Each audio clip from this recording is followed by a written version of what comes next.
Assalamu alaikum. Yangi Uqum ingliz tili darsimizga qaytib kelganingizni qizg'in qarshi olamiz. Shu topda biz Monday, August 12, 2019, ya'ni 2019-yil 8-ayning 12-kuni, ya'ni dushanba kunida o'tiribmiz. Unda biz darsimizni boshlab ketaylik, savoldoshlar. Bugungi darsimiz albatta oldingi darsimizning naqli davomi, ya'ni lesson 23 hisoblanadi. Darsimizning temasi which glasses. Agar esingizda bo'lsa 21-darsda biz which book deganni o'rgangan. Yodingizda bo'lsa, which book deganni. Hamda which glasses degan tekstni o'rganganmiz. Bunda qarab siz bir narsani his qildingiz cho'qim. Okay, glassni oldin qatam o'rgangan. Aynak stakan degan gap. Bunda olsa miyada glasses deb apto, okay, kayniga bir ikki harflar qo'shilib qolibdi demakchi bu bir ko'plik qo'shimchasi bo'ladimi yoki nim bo'ladi? Okay, nim bo'lishidan qat'iy nazar which deganni qaysi desak, which glasses deganni taxminan holda ma'lum. Glassninki ko'plik shaklini, ko'plik ism shaklini bilmagan ahvolda bunda qiyos qilasiz. Qaysi stakanlarni degan gapni bu. Unda bo'lsa which book, ya'ni oldingi darsdagi qaysi kitob deganninki ko'pligida bir narsa ekanda bu naq to'g'ri. Albatta qiyos qilish yaxshi ish. Garchi ba'zida xato chiqib qolsin qiyoslarimiz. Agar shunday qiyos qilgan bo'lsangiz, darsni o'rganmay turibla bilib bo'ldingiz degan gap. Bugungi darsimiz amaliyotda oldingi darsimizning qandoq ko'pligi, oldingi darsda qaysi kitobni, qaysi birsini yoki qaysisini degan mazmunda biz yangi so'zlar va tekstni ko'rib chiqqandik, ya'ni dialogni. Bugungi darsimizda naqashining ko'pligini o'rganamiz. Ya'ni qaysilarini yoki qaysi birlarini yoki bo'lmasa temamizda ko'rayotganimizdek mavzuyimizda nima deydi? Qaysi stakanlarni deydi. Xo'sh, unda biz shunchalik qiyos qilaylik, qiyos degan o'zining yo'lida bo'lishi kerak-ku. Amaliy gap kelsak, ko'rayotganlaringiz bugungi darslarimizning yangi so'zlari, new words and expressions. Number 1, some. Hargizmi koni yangi izohchilar buni some deb ham o'qitmaylikmi, savoldaşlar. Some deb gap yo'q, ha? Some deb o'qiladi maxsus. Okay, number 2, these. Number 3, those. Number 4, on.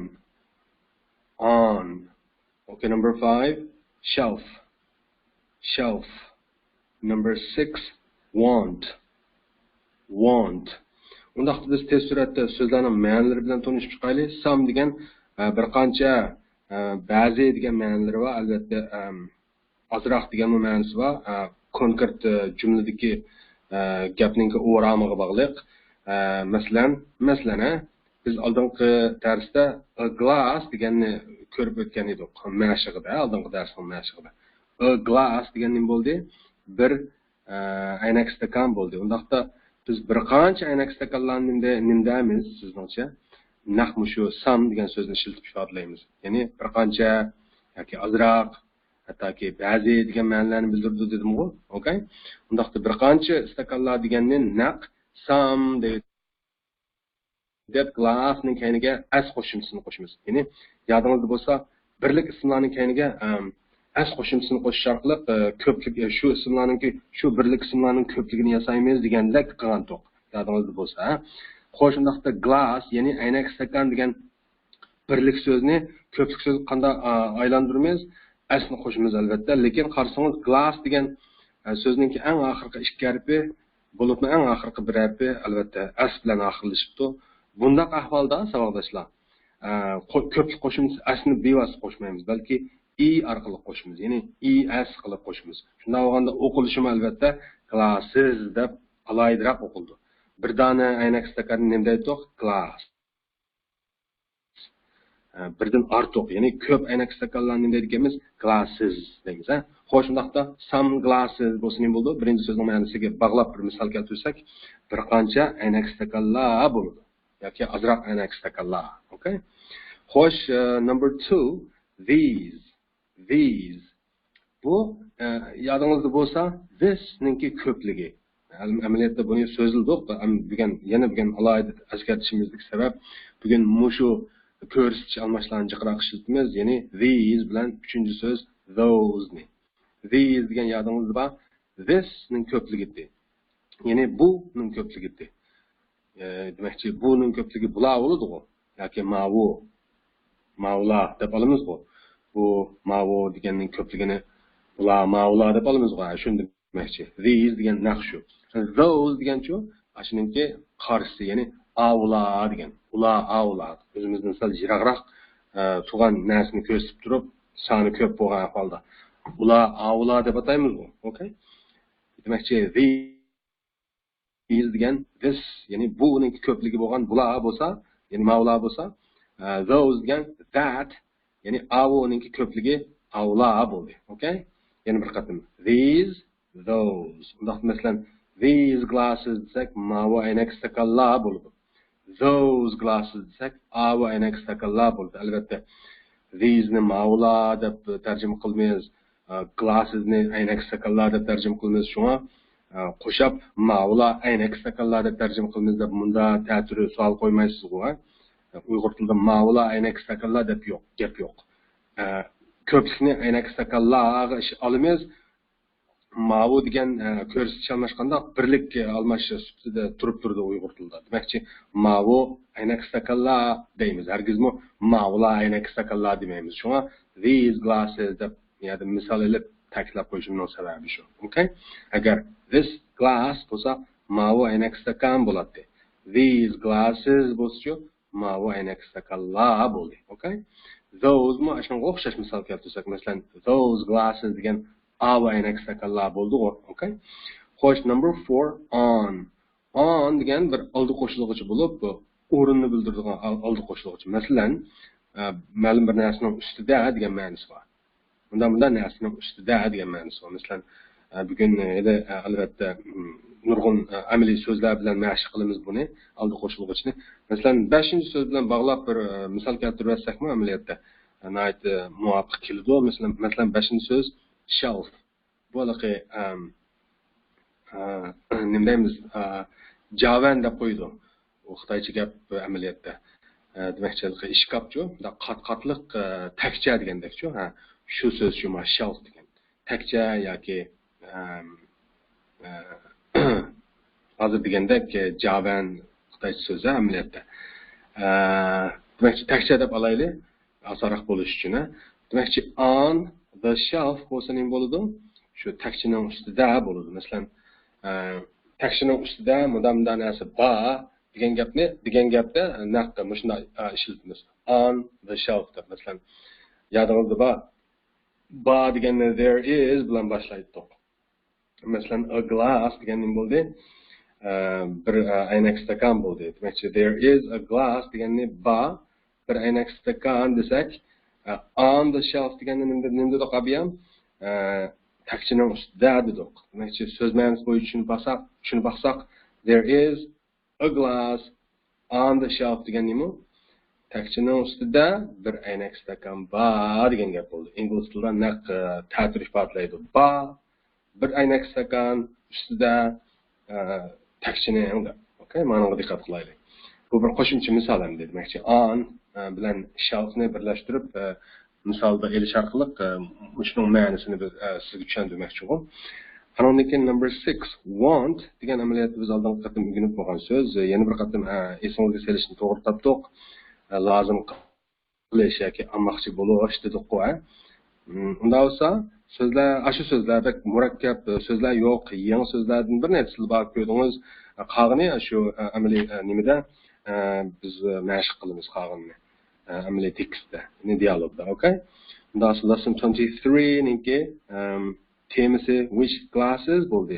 Yangi so'zlari monolar hozir ko'rganlaringiz. Unda biz shuning asosan tekstni ko'rib chiqaylik, dialogni ko'rib chiqaylik. Qarang, lesson 23 which glasses. Dialogni ko'rishdan burun oldin dialogda bizdan so'ralgan savolni tushunib olishimiz kerak albatta. Which glasses does the man want? Bu jumla shakli sizga tanishliq. Oldingi darsimizniki mushu xil savoli nima edi? Which book does the man man want? Endi which glasses does the man want? Deyotdi. Faqatla bookning o'rniga glasses alınışıbdı. Bundaqda oldingi darsda shu jumlani tushungan bo'lsangiz, buni texmi oson tushuna olasizmi? Ya'ni qaysi istakanlarni odam almoqchi degan gap. Shundaqmi? Ya'ni bu odam yoki o'sha odam deb kishi deb olsaqmi bo'ladi. Qaysi istakanlarni almoqchi degan gap bu. Xo'sh, shu savolni esimizda ching tutib turib, nimani dialogni ko'rib chiqaylik unda olsa. Kishi qaysi istakanlarni almoqchi ekan, ko'raylik. Qarsangiz, man bunda deydi kishi, Give me some glasses, please, Jane. Mana kishi qo'qotsizg'u. Yana bir qatam, Give me some glasses, please, Jane. Deganti woman qo'pib, which glasses? Which glasses? Deganti deb bo'lib woman yana these glasses deb so'rayotdi. So'raganti man qo'pib no, not those deydi. Deb bo'lib the ones on the shelf. Endi diqqatma, the ones on the shelf. Deganti woman qo'pib these deb so'rayotdi. Man qo'pib yes please deydi. Anki woman qo'pib here you are. Deganti man qo'pib thanks deyotdi. Shuning bilan dialogimiz oxirlashdi. Endi biz mushu oddiy dialogni oddiyligini oldingi darsga solishtirganda demak shuning davomi bu. Man nim deydi? Give me some glasses please Jane. Bering menga bir qancha aynak stakanlarni qanamisa Jane degan gap bu. Buni uyg'urcha ravon desak nim bo'ladi?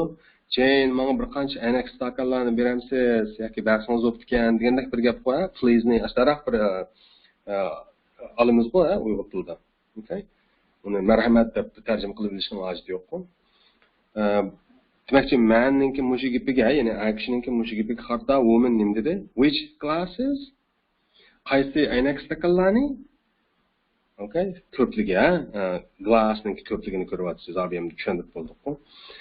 Yana qaysi aynak stakanlarni deb bo'lib nima deydi yana? These glasses? Mavi aynak stakanlarnimi? deb so'rayotdi. So'raganda men qo'pib no, not those. Yo'q, emas ular yoki ular emas demoqchi-ku. Yoki ular emas demoqchi-ku. Yo'q, ular emas deb bo'lib the ones on the shelf. Birlari one'ning keyiniga asni qo'shilib, birlari bo'lib o'zgarayotganligini bilasizku, birlari ustidagi aynak shkafning yoki bo'lmasa takchigu miyada. Takchining, ya'ni takchining ustidagi birlarini demoqchi ekan-ku.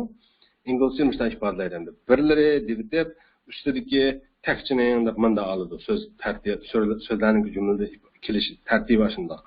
Shuni ko'nish kerak savollar. Ingliz tilida o'rganganda qanday qalbimizda shuni ko'ndiramiz. Ashu birlari ustidagi takchining, ashu birlari ustidagi takchining. Ingliz tilida mustaq aytganda biz uyg'ur tilida takchining deb bilib, ustidagi deb bilib, anankin birlari deymiz. Shundaqmi? Inglizchada birlari ustidagi takchining deb munda oldi ekan. Shuni bir qatim qalbimizni o'tkazib olsak, o'rganish jarayoni savollar. Uyg'ur tilida biz takchining deb bilib, anankin ustidagi deb bilib, anankin birlari deb munda deymiz uyg'ur tilida. Takchining ustidagi birlari deb. Inglizchada birlari deb bilib, anankin ustidagi deb bilib, anankin nani takchining deb munda ta'tirda ekan deganni bir o'ylab olsangiz demakchi o'g'lim. Uyg'ur tilida biz hozirgidek, men hozir deb aytgandek, Uyg'ur tilida munda ifodalaymiz bu gapni. Ingliz tilida munda ifodalaydi ekanda deb shuni bir selishtirib olsangiz savoldoshlar o'rganish jarayonida. Ammo shu selishtirib aytgan shu qisqa daqiqa ichida kallangizning ichida bo'ladi-ku bu selishtirish degan o'rganish jarayonida. Demak, shu qisqa bir daqiqa ichida kallangizni selishtirib aytganingizning o'zi kallangizga aloqa yoshirin sezgingizga shu darhol singib qoladi-da, o'zingizmi his qilmagan holda bu jumlani inglizcha bu jumlaning shaklini o'zingizdan qilib olgan bo'lasiz. Anondan keyin bu garchi darhol ifodalanib ketmasmi, kallangizda bu tushunib bo'ldingiz degan gap. Bak muhimchi, mush bir narsani tushunish muhim, mohiyatini bilish.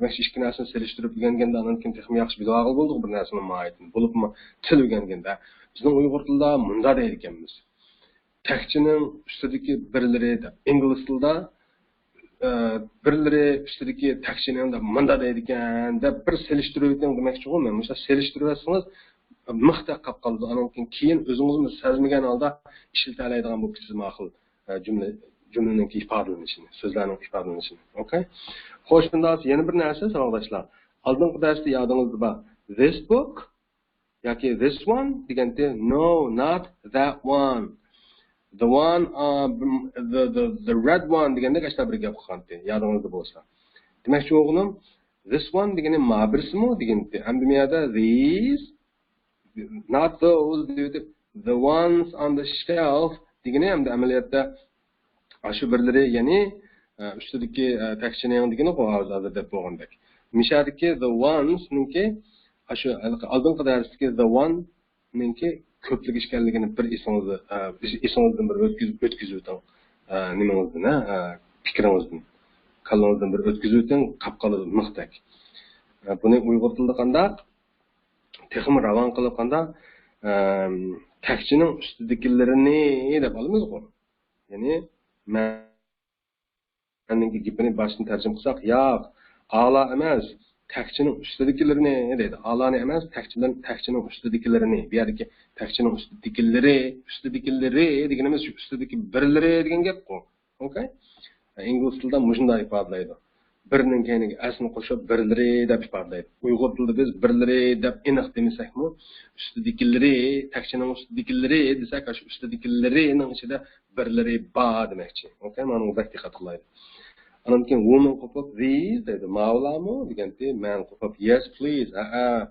qanamisa bir berib bersangiz yoki elib bersangiz demakchi woman qo'pib here you are mana misa sizga deganda man qo'pib thanks dedi rahmat bu thanks degan amaliyotda thank you niki texmo oddiylashgan atalishi u thank you degan ikki so'z thanks degan bir so'z okay rahmat dedi shuning bilan dialog oxirlashdi tog'doshlar endi biz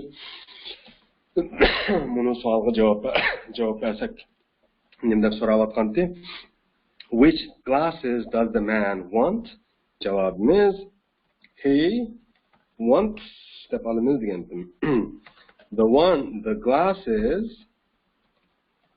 on the shelf deb javob bersak u almoqchi ashu aynak stakanlarni ustidagi takchini degan gap bu ya'ni u takchining ustidagi aynak stakanlarni almoqchi degan gap bu savolga udul javob bergan bo'ldikmi savolda nima deb so'ragandi a odam yoki a er qaysi aynak stakanlarni almoqchi deganiga u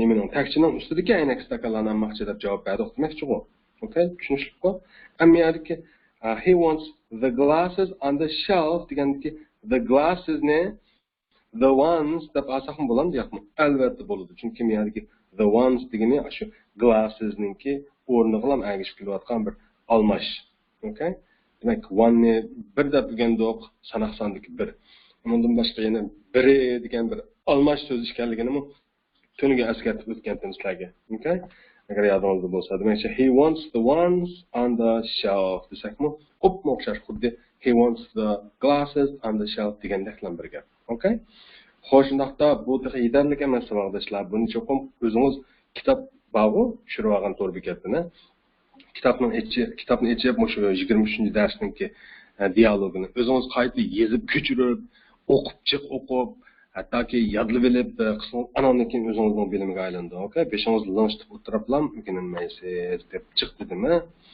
alright unda shu gapni deb bo'lib biz darhol qandoq shu darsimizningki mashg'i bo'lgan lesson 24 ga qarab boqaylik give me yoki give him yoki give her yoki give us yoki give them some bizim deydi naq oldingi darsimizning ko'plik ekan-ku oldingi darsda o'xshashlik give me give him give her give us yoki give them deb boshlab keyinidan degandi demakchi menga uningga yoki uningga erdik uningga ayoldik uningga bizga ularga deb bo'lib bir dona narsa bering degan cümle şekli aldan qilsa, demak, ashuni naqli ko'pligi mana bu. Demakchi, menga yoki uningga yoki bizga yoki ularga bir qancha mundaq narsalarni bersingiz degan bir jumla shakliga darsimizning temasi, ha. Demak, birinchi odam bu gapni dedi deydi, masalan, menga bir qancha bir narsalarni bering yoki bir qancha plan narsalarni bering degan bo'lsa, ikkinchi odam nima deb so'raydi? Which ones? Qaysi birlarini deb so'raydi. Tushunishlikmi? Qaysilarini yoki qaysi birlarini degan gapni qaysilarini desakmi uyg'ur tilida qamlashidi, lekin ingliz tilida shunday one ning keyiniga asni qo'shib birlari ifodalaydiganligimizni abiyamning yoqijiq so'zlayapman, tushunishlik bo'ldi. Xo'sh, 24-darsimizning mashig'i mushu mazmundagi mashiq. Undaqda biz oldindan uchraydigan yangi so'zlarni bir o'rganib o'taylik, savoldoshlar. Number 1, desk. Desk. Number 2, tie. Tie. Number 3, chair. Chair. Number 4, spoon. Spoon. Number 5, table. Table. Number 6, plate. Plate. Number 7, cupboard. Cupboard. Number 8, cigarette. Cigarette. Number 9, television. Television. Number 10, floor. Floor. Yana bir qatma, floor. Ashu F bilan L ikki uzuk tavishni yug'urib bilan bir xil yemirib bilan chaplab bilan o'qiyotganimga diqqat qilasiz. Hargiz floor deb o'qimayli. Floor. F ne? Yana F tavishni L ga chaplab bilan floor deb o'qiyotib barmoqqa diqqat qilasiz. Anki number 11, dressing. Dressing. Bu ameliyatda dressing table deki dressing demakchi. Table'ni yerga 5-chi so'zga bergan to'q amiyaga yana yozib qo'ydik. Ashuning bilan birga kelib bunda bir ma'no oltida demakchi-ku. Hozir deb berman ma'nosini, ha. Number 12, magazine. Magazine. Number 13, bed. Bed. Qisqa o'qiladi, diqqat qilasiz. Bed, qisqa. Bed deb hargiz bad emas, shuni bad deb o'qib qo'ymang, ha. Qisqalan bed, o'qiladi. Emas, bad emas, bed, okay? Number 14, newspaper. Newspaper. Number 15, stereo. Stereo. Number 16, fork. Fork. So'zlar mush so'zlar, hamda ma'nolari bilan tanishib chiqaylik. Qarang, desk degan nima? Parta. Mana nimada maktabda yoki darsxonada ishlatilgan yoki ish ustuli deganda mana shuni ishlatamiz. Parta yoki ish ustuli, ha? Yoki o'rganish ustuli desak bo'ldi. Bu degan bir tomoq ustuli bilan farqlantirib aytayotgan gap bu, tushunyapsiz, ha? Parta yoki ish ustuli deb tushunsak bo'ldi. Desk, okay? Number 2, tie. Galstuk degan gap bu. Galstuk, okay? Number 3, chair. Chair degan nima? O'rindiq degan gap. Number 4, spoon. Spoon oldin qilqatim o'rganibmi bo'lgan to'q amaliyotda, lekin hech qisi yo'q, takrorlanib qolsa hech qisi yo'q, yana pishiqlash bo'lib qoladi. Spoon qo'shiq, ha? Number 5, table. Table bu rasmiy ustal degan gap. Masalan, nima? Ustal deyman, ha? Ustal, tomoq ustuli degandek-ku. O nima degan to'q deskni, masalan, o'rganish partisi o'quvchilar o'tiradigan parta deymiz-ku. Parta o'rindiqdagi parta. Lekin ish ustuli dedik-ku, yoki o'rganish ustuli desak bo'ladi. Ma 5-chi table deganimiz ana tomoq ustuli, okay? Table. Shumi o'xshamaydi. Desk bilan table'ni almashtirib olmayli. Table, ha, tomoq ustuli. Number 6, plate. Plate degan taxsa degan gap. Taxsa, okay? Number 7, cupboard. Cupboard degan tomoq ishkovi degan gap ma'lum. Tomoq ishkovi, ha. So'zligingiz eshib ketadi savoldoshlar. Hargiz sal qarmayli. Konu so'zlarni shu vaqt-vaqtida 2 kunda bir takrorlab mangayli. Bo'lmasa unutilib ketadi. So'zligimiz rasmiy eshib ketadi hozir, ha. bundaq jiq so'zni darslarda ingliz tilini yangi boshlaganda bundaq jiq so'zni bir taraf qilib bo'lmoq, ya'ni hazm qilib bo'lmoq unchalik oson emas. Faqatla shu to'xtamay mashq qilib turganda andan keyin o'zingizning bo'la oladi bular, okay? Cover degan tam qochquchi ustili bo'lgandi. Qochquchi ishkavi, kechiringlar. Qochquchi ishkavi. Number 8, cigarette. Cigarette degan tamaka degan bo'lgan. Nimasi bor? Süzgücü var, paparos tamakan demekçi, okay? Cigarette. Number 9, television degan televizor ko'ryapsizlar. Bu televizyonni qisqartganda TV mi deydi, juma? Buni cho'qim bilasiz. Shunaqmi o'zgartirib qo'yishim. Television yoki TV, televizor, okay? Number 10, floor. Floor degan pol degan gap ma, ya ba'g'o o'yinki ma, ya. Floor. Number 11, dressing. Dressing degan pol dem doqa, floor degan pol yoki ya deymiz bu. Number 11, dressing. Bu table bilishildi. Grim ustili degan so'z, dressing table bo'lsa, table'ni tamoq ustili deymiz degandim bu endi tamoq ustili desam shu desk bilan selishtirib so'zlayotgan so'z, endi mana grim ustildimi shu table ishildi. Demakchi table'ni faqatlar tamoq ustili deb nuqul bilishmi xato, nuqul tushunilishmi xato, ustal deb tushunsak bo'ldi ish qilib. Jiqroq tamoq ustiliga ishlatildi-ku. Ammo uni boshqa masalan grim ustili degan yerlarga ishlatildi. Demakchi desk, demakchi grim ustiliga hargizmi dressing desk demaydi demakchi. Table'ni jiq yerlarga ishlatildi. Desk degan endi maxsus shu parta o'rindiq masalan o'g'inish partisi degandek-ku. Okay? Yoki ish ustili degandek narsani desk deydi. Okay? Ma table degan endi jiqroq kengroq doirada ishlatildi demakchi. Bu dressing table masalan grim ustili. Okay? Dressing degan shu grim qiladigan degan gap. Number 12 degan magazine. Ya'ni jurnal degan gap mana bu. Jurnal. Okay? Number 13, bed, karvat. Hargiz bad deb qo'ymang. Bad emas, so'zilgan emas, texmi emas demakchi. Bad bo'lsa u boshqa so'z.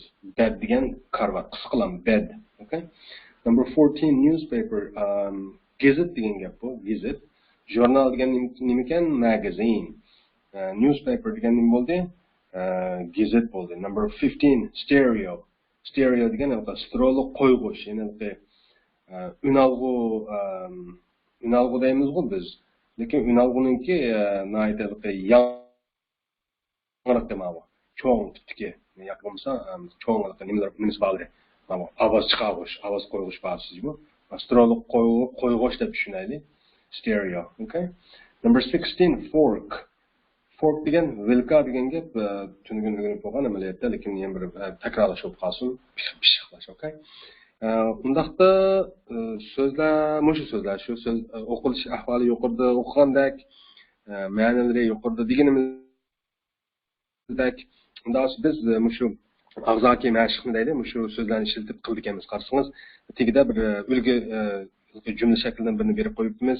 Give me some bir nima deydi. Masalan, spoon degan nima? Qo'shiqdi.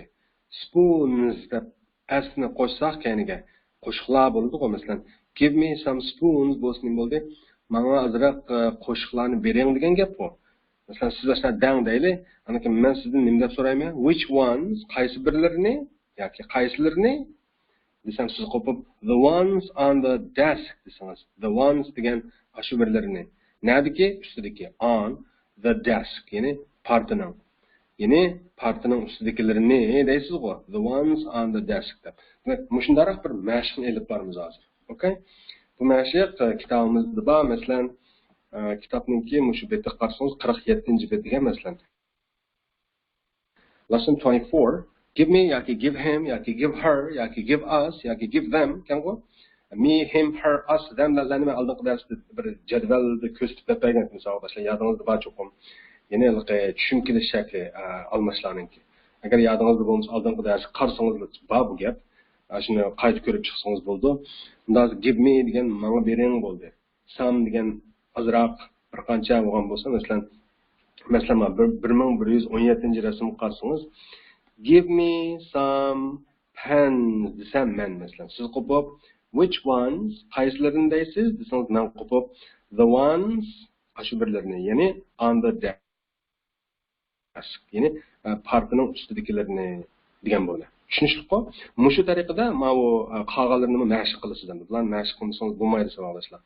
Cho'qim ingliz tilida bir natija qozonaman, natija yarataman deydiganmiz, cho'qim bakchiq mashq qilmasa bo'lmaydi. Okay? Bundan sonra 1218 rasmni bir takrorlab o'taylik, qarang. Give me some ties. Which ones? The ones on the chair. Ya'ni men bir qancha galstuklarni bersangiz, qaysilarini? O'rindiqning ustidagilarni. Tushunishliqmi? Masalan, 1319 ni mashq qilsak, give me some spoons. Which ones? The ones on the table. Tushunishliqmi? Okay, 1920. Give me some plates. Which ones? The ones on the cupboard. Ya'ni, mana bir og'zaki deb o'tsam tarjimasini. Mana bir qancha taxsillarni bersangiz, qaysilarini? Qochquchi ishkavining ustidagilarini. Okay? Number 1521. Hozir g'am qilmang, ma'lum qanday o'qiydi 1521 degan. Men faqat bunday bir o'qib qo'yishim, buni qo'shimcha deb anglab turib, asosliq baribir kelimiz demoqchi bu yerga. Asosliq mana o'zimizningki bosh asos temasiga kelsak, masalan sizdan, masalan 1521 rasmlikni, give me some cigarettes deb, men bir qancha tamokini bersangiz. Men deyman, which ones? Ana siz qo'yib, the ones on the television. Ne televizorning ustidagilarini. Okay? 1622 rasmlikisi, give me some boxes. Which ones? The ones on the floor. Okay? 1723 rasm, give me some bottles. Men bir qancha butilkalarni bersangiz, ya'ni botullar quta demakchi ku. Okay? Qutini amaliyotda ingliz tilida, masalan, mayli cho'ng butilka bo'lsin, mayli kichik quti bo'lsin, o'xshashlar. Ingliz tilida bottle deydi. Ammo yerdagilar ham grim qutilari ku. Grim qutilarini, grim butilkalari deb olmaymiz ku. Okay? Ya'ni give me some bottles. Men bir qancha qutilarni bersangiz, which ones? Qaysilarini? The ones on the dressing table. Grim ustining ustidagilarini. Okay? 1824. Give me some books. Which ones? The ones on the shelf. Okay? Mana kitob ishkavi, shelf deganni takcha, ishkaf, javan, hatto jaza deb olamiz, demakchi u javan, jaza deganlar xitoycharoq gap bo'lib qoldi. O'zimizning gapida kitob ishkavi deymiz, mana kitob takchisi yoki. 1925-yilga qarsangiz, give me some magazines. Which ones? The ones on the bed. Men bir qancha jurnallarni bersangiz, qaysilarini? Karvatning ustidagilarini. Okay? 2000-rasm. Albatta bu yerda miyada 1723 deb, miyada 1824 deb, miyada 1925 deb 2000ga sakrab ketibdi. Bunga hayron qolman. Faqatla avtor kitobni tuzguchi kishi qiziqarli sonlar bilan berib qo'ygan. Maqsad jiqroq sonlar bilan to'ntib sizga jiqroq sonlarni to'ntib, oldinroq bir sonlarni deydigan bo'lib ketgan demakchi. Lekin oldimizda baribir kelimiz sonlarga oldirmang. 2000 degan keyin o'rganamiz demakchi. Bugungi darsimizning asosiy temasiga kelsak, give me some newspapers. Which ones? The ones on the stereo. Okay? Ma'lumroq bir qancha gazetlarni bersangiz yoki gazet bersangiz, qaysilarini? Astrolog qo'yishning ustidagilarini deydi. Okay? Xo'sh, shunda bo'lsa, tekst og'zaki mashqlar shular, lekin bu yetarli emas. Hozir degandek qayta anglab, qayta o'qib, qayta yozib, qayta yodlab chiq mashq qilishingiz kerak savollar. Okay? Undan biz yozmish mashqlarni ko'rib o'taylik. Yozmish mashqlarningki A sirimda deyiladi. Written exercises'ningki A sida complete these sentences using me, him, her, us or them deydi. Bular tushunishlikka savolashlarga me degan ayningki tushunchali shakli, him degan hening, her degan shening, us degan we'ningki, them degan they'ningki agar tushunishlik bo'lmasa, oldingi darsni qarasangiz men nihoyatda aniq tushuntirib o'tgan bir jadvalga elib, demakchi bo'lganim bular bosh almashlarningki tushunchali shakllari yoki tushunchali almashlar deydi. Tushunchali almashlar bu qanday ishlatilgan almashlar qarang, miyada misol bor. sualning talabi nima deydi, mashqning talabida to'liqlang mana bu jumlalarni ishlatishar orqali me, him, whoops, me, him, her, us or them, ya'ni me, him, her, us yoki themlarni ishlatishar orqali demakchi bu jumlalarni to'liqlaydi ekanmiz bu. Misolni men deb bersam qarang. Give Tim this shirt. Timga söz ma'nosi bo'yicha olsak, bering Timga mana bu ko'ylakni degan gap bu. Ya'ni Timga mana ko'ylakni bering degan gap bu. Deb bo'lib give this one too. Mana bu nima bering demoqchi ekan. Endi unga shu bo'sh o'ringa nimani to'ldirib ekanmiz desangiz, mana bu me, him, her, us, themlarning orasidan albatta himni to'ldiramiz. Tim degan o'g'il bola. Demakchi Timga mana ko'ylakni bering deb bo'lib, unga mana nima bering deb qolsak, bu yerda demakchi Timning ismini qayta ikkinchi qatam tilga olishning hojati yo'q. Masalan, give Tim this one too deyishning o'rni yo'q. Bu yerga Timning o'rniga him ishlasak bo'ladi. Him degan nima edi? O'g'illar erlardagi uninki tushum kelish shakli, ya'ni him degani erlar uchun ishlatiladigan tushum kelish shakli. Demakchi jumlada mushundaq yerga shu tushum kelish shakli keladi. Almashlarning demakchi qarang. Give Tim this shirt. Give him this one too. Timga bu ko'ylakni bering, uningga bunimi bering, ya manimi bering, ma birsinimi bering deydi-ku. Tushunishliku? Qolganlarni ishlay olasiz savoldosh. Masalan, birinchisini men ishlab bersam, give Jane this watch. Jane degan bilasiz qizbalning ismi. Demakchi, Jane'ga mana bu soatni bering deb bo'lib, give this one too. Uningga manimi bering demoqchi ekan-ku. Unda bu yerdagi uningga qaysi so'z bo'ladi? Me bo'lamdi, him bo'lamdi, her bo'lamdi, us bo'lamdi, them bo'lamdi. Albatta her bo'ladi. Oldinqida so'z bo'lgan, ya'ni give her this one too. Uningga ma'lumni bering. Bu yerdagi uningga qaysi uningga? Ayollarga ishlatiladigan uningga her. Tushunishliku, ha? Demak, qolganlarni o'zingiz ishlay olasiz, savoldoshlar. Endi biz yana bir mashq qilsak, B. Write questions and answers. So'allarni va javoblarni yig'inglar deydi. Okay? Ulgidan bunda deydi qarang. Glasses that pull up on the shelf. Glasses degan anexdagi latte, on the shelf degan takchida degan gapdi, yoki takchining ustida degan gapdi. Undan so'ng shu berilgan ikki dona so'z yoki so'z birikmasiga asosan qarang. Give me some glasses please deb bir jumla tuzaydi ekanmiz. And then which ones that pull up these deb so'raydi ekanmiz. Ya'ni mana bir qancha aynak stakanlarni bergan bo'lsangiz deb bo'lib, qaysi birlarini yoki qaysilarini deb olsak bo'ladi-ku. Deb bo'lib, ma ularnimi deb mumkin no, not those. Yo'q, ularni emas yoki avlar emas yoki avlarni emas deb the ones on the shelf deydi ekanmiz. Ya'ni takchining ustidagilarni deydi ekanmiz-ku. Demak ki berilgan ikki so'z yoki so'z birikmasi nimasi? Glasses, anonimkin on the shelf de. Mush ikkisiga asosan mushundaq jiq jumlalarni diritibmiz. Unda siz qolganlarni qila olamsiz? Albatta qila olasiz. Masalan, number 6 ni qilib berayman, qarang. 6-chisini. Boxes bilan on the floor ni qarang. Diqqat qilinglar. Give me some glasses, please. Oh, sorry, glasses emas. Give me some boxes, please. Give me some boxes, please. Develop. Which ones? These? No, not those. The ones on the floor. Berilgani boxes bilan on the floor. Shuning uchun aslan shiltib yuqoridagi jumlalarni tuzib etdim. Qolganlarni siz qila olasiz. Videoni to'xtatib qo'yib, kitobdagi mashqlarni bir ishlab ko'rgaysiz. Arkadaşlar, shunda bo'lganda ingliz inshaalloh biz dedik-ku, bu 4 qism kitobni biz 8 oydan 10 oygacha tugutib berishimiz deb. 8 oydan 10 oygacha inshaalloh ingliz tilimiz osmonning qayeriga ketib qoldi. Okay?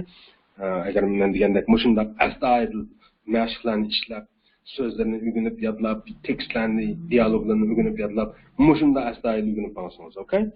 Xo'sh, unda bo'lsa, I will see you tomorrow.